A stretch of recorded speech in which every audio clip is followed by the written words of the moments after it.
Bienvenue à tous, je suis ravie de vous accueillir sur mon podcast. Je m'appelle Audrey Martinez, je suis créatrice de contenu et auteure de romans. Rêve d'auteur est un podcast qui est publié chaque semaine, dans lequel je livre mon expérience et mes réflexions sans tabou et sans langue de bois. Mon but étant simplement d'aider les auteurs à réaliser leur rêve d'écriture, à aller au bout de leurs projets et à vivre du métier d'écrivain. Vous pourrez retrouver de nombreux conseils d'écriture, d'auto-édition ou de promotion des romans sur ma chaîne YouTube, le site rêvedauteur.fr ou encore via mes réseaux sociaux. C'est parti pour l'épisode, bonne écoute! Bonjour à tous! Alors aujourd'hui j'avais envie de vous parler du contenu du podcast pour que vous sachiez un petit peu à quoi vous attendre dans les prochains épisodes. Clairement, comme je vous l'ai dit, j'ai déjà un podcast donc sur le développement personnel. Et j'ai aussi donc un site internet, rêvedauteur.fr, et une chaîne YouTube. Sur le site Rêve d'auteur et sur la chaîne YouTube, je partage déjà des conseils sur l'écriture, sur l'auto-édition, sur la promotion, donc le marketing de ces romans, et je n'avais pas envie de faire doublon dans ce podcast. J'avais très envie de créer donc ce podcast sur l'écriture, mais il m'a fallu un peu de temps pour trouver quel axe, quelle direction je voulais lui faire prendre, parce que si c'était pour donner des conseils, imaginons pour réussir des descriptions, des dialogues, sa couverture, ça n'avait aucun intérêt puisque je le fais déjà sur la chaîne et sur le site. Je voulais vraiment un podcast qui parle d'autre chose.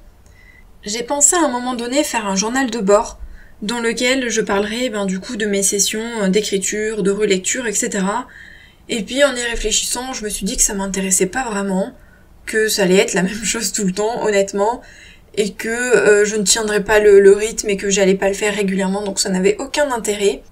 Du coup, en y réfléchissant, je me suis dit qu'il y avait un thème qui était très important, que j'aborde dans les newsletters que j'envoie aux abonnés du site Rêve d'auteur, que j'aborde un petit peu sur la chaîne YouTube, mais finalement pas tant que ça.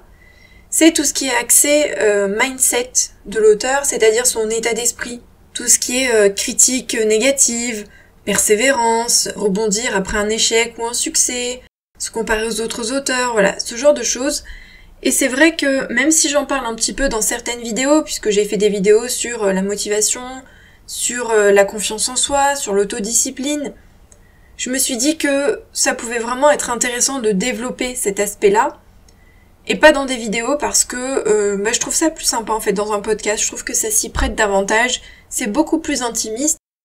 et ça me permettra aussi de parler de ma propre expérience, de mes réflexions à ce sujet, de ce que moi j'ai pu ressentir au cours de ces années et dans les années à venir, et donc partager à la fois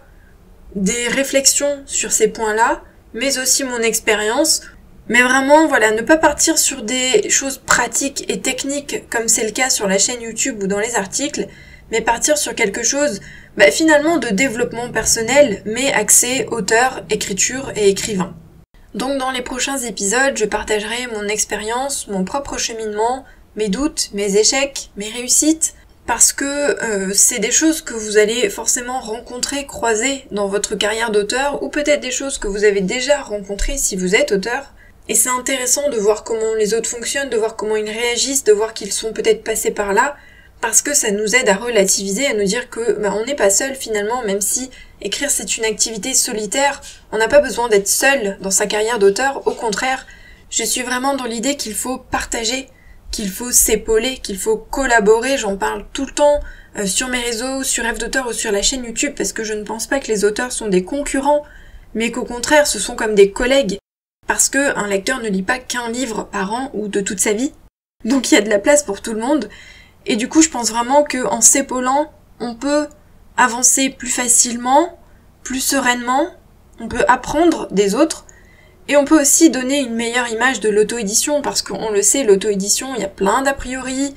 il y a une très mauvaise image des auteurs auto-édités, et je le comprends quelque part, parce qu'il est vrai qu'il y a aussi tout et n'importe quoi, on est d'accord, quand on regarde les publications, il n'y a pas que des auteurs qui essayent de faire ça professionnellement, mais il y a aussi une grande partie d'auteurs qui essayent de faire ça correctement, de manière professionnelle. Et donc c'est important de montrer aux lecteurs que l'auto-édition se professionnalise, que c'est un autre moyen d'édition, et pas seulement une voie de garage pour ceux qui n'ont pas été acceptés dans une maison d'édition, parce qu'on sait qu'aujourd'hui, beaucoup d'auteurs auto-édités sont des auteurs indépendants par choix, et non pas parce qu'ils ont été refusés dans les maisons d'édition.